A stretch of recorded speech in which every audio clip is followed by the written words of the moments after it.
Good morning and welcome to BOTB HQ Parsons Green in southwest London. My name is Christian Williams, presenter here at BOTB. We're here this morning to judge the Dream Car competition and the Lifestyle competition running from the 8th to the 14th of April 2019. Just before I hand over to Leon, massive congratulations to both of the winners in the competition last week. In our Dream Car competition, picking up a brand new BMW X3 M40i was Alan Thomas, and in our Lifestyle competition, winning a fantastic Yamaha quad bike was Gursandeep Bullar. I'm now going to pass over to Leon Farr from Onside Law, who will oversee the proceedings this morning. Good morning, my name is Leon Farr from Onside Law and I'll be overseeing the judging this morning. Firstly, I can confirm that the competition data has already been sent to the auditors Wilkins Kennedy. I would now like to introduce today's judges, ask them to pick a ball out of the hat to determine their seating position. First up today we have Mr. Hugh Gilroy. Good morning. Morning, Hugh. Hi, my name's Hugh Gilroy. I'm an active referee and the next game is tonight. Okay, Hugh. Number 3. Next up today it's Matt Cannon. Morning, Leon. Morning, Matt. Good morning, my name is Matt Cannon. I'm a senior county referee and active footballer. Number 6. Third up today is Mr. Leo Donnellan. Morning, Morning, Leo. Leo. Hello, my name is Leo Donnellan. I'm an ex-professional football player, having been with Chelsea, Fulham and Leighton Orient. Leo. Number 5. Next up today is Mr. Andy Braithwaite. Good morning, Leon. Morning, Andy. Good morning, my name is Andy Braithwaite. I'm a football referee, mentor and licensed observer. Number 2. Next up it's Mr. Peter Giorgio. Morning, Peter. Good morning, my name is Peter Giorgio. I am AFA football and futsal referee, mentor, tutor and observer. Okay, Peter. Then we have number 1. And last but not least, Mr. Gareth Deneen. Morning, Leon. Morning, Gareth. Good morning. I'm a senior county referee. My name's Gareth Deneen. I'm a senior county referee and I appoint referees to various competitions throughout the London area. Last one, Gareth. Final number, which is number 4. Thank you. Okay, judges, please mark on the screen where you think the centre of the ball should be. I'll ask you to do this individually for a few minutes before justifying your position. I'll then ask you all to come to a panel decision on the central screen. Okay, Peter, yours is the red cross. If you could talk us through why you placed it there, please. Yeah, that one there. 2 players in the shot there. Guy in blue just down here on looking. Player in red. Obviously, he's up in the air. I think he's just about to head the ball.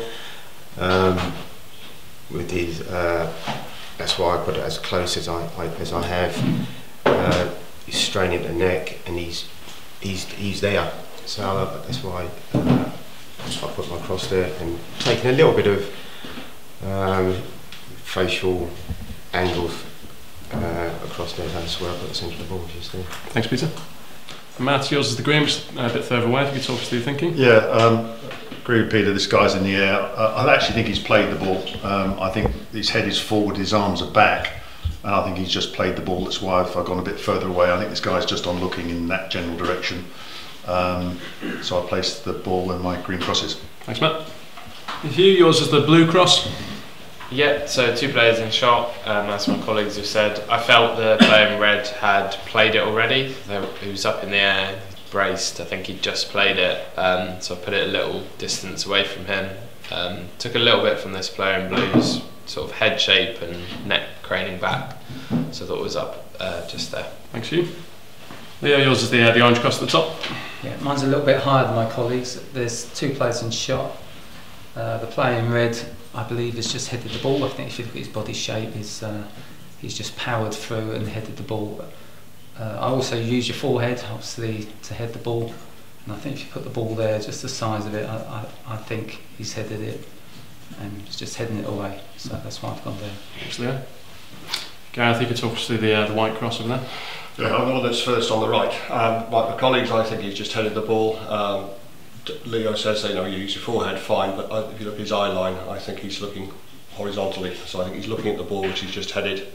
This guy here on the blue, slightly in the foreground, looking up, but also I think he's looking as far up as he can do. I think his head's tilted and his eyes seem to be tilted as well, or looking for his eyebrows.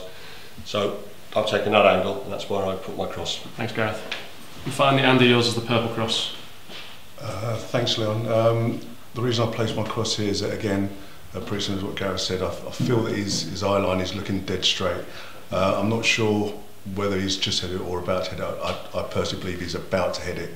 The ball's coming in, and he's obviously, by his neck muscles, the whole body shape, is about to power through it. And as I say, judging by his eye line, I've taken something of the guy in blue just to give me this angle here, and I feel that it's a dead straight line, and that's why I've placed my purple cross there. Thanks, Andy.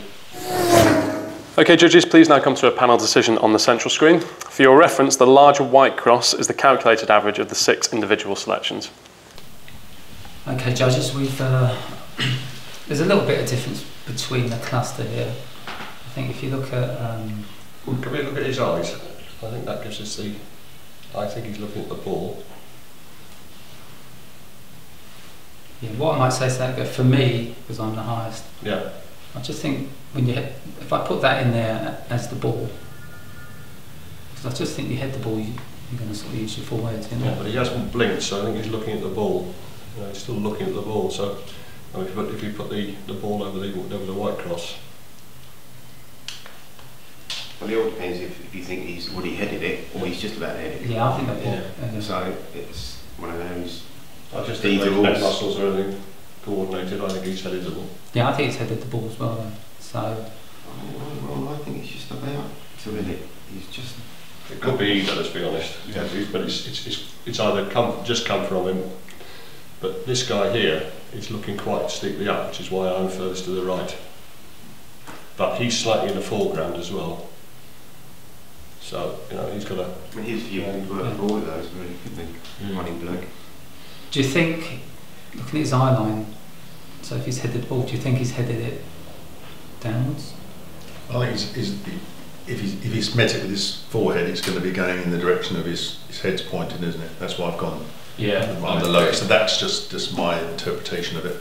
I thought he'd headed it down, just because his head was slightly bent. But as an average, they all sort of equalise each other out in a way. You know, if you took pairs out, say me and you, it wouldn't move much. Again, take Peter and myself Gareth out, and Peter. because I think that will be fun. Take me down to me. Doesn't move at all. So I think we all warrant keeping our crosses in. Chicken back on there. I never saw you play, but if you headed the ball that way. It would have been higher than that. So we're happy with that. Yeah. Yeah, okay. Was there information? We can't take any information from the people behind it too far away. He's too blurred. He's about the only one we could do, and he says he appear to be looking in this direction, doesn't he? Yeah. So those all work with him. And playing red, he's unopposed, isn't he? Yeah. So. Yeah.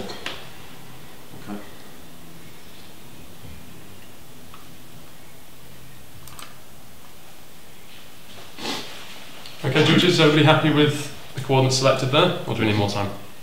Okay, in that case I'll submit those coordinates. Excuse me. Okay, so the coordinates selected are 1881, that's 1881, 687, 687. Those coordinates will now be passed to Wilkins Kennedy to calculate the winner of the competition, and they will then inform best of the best. But for today, that concludes the judging process, so thank you, judges.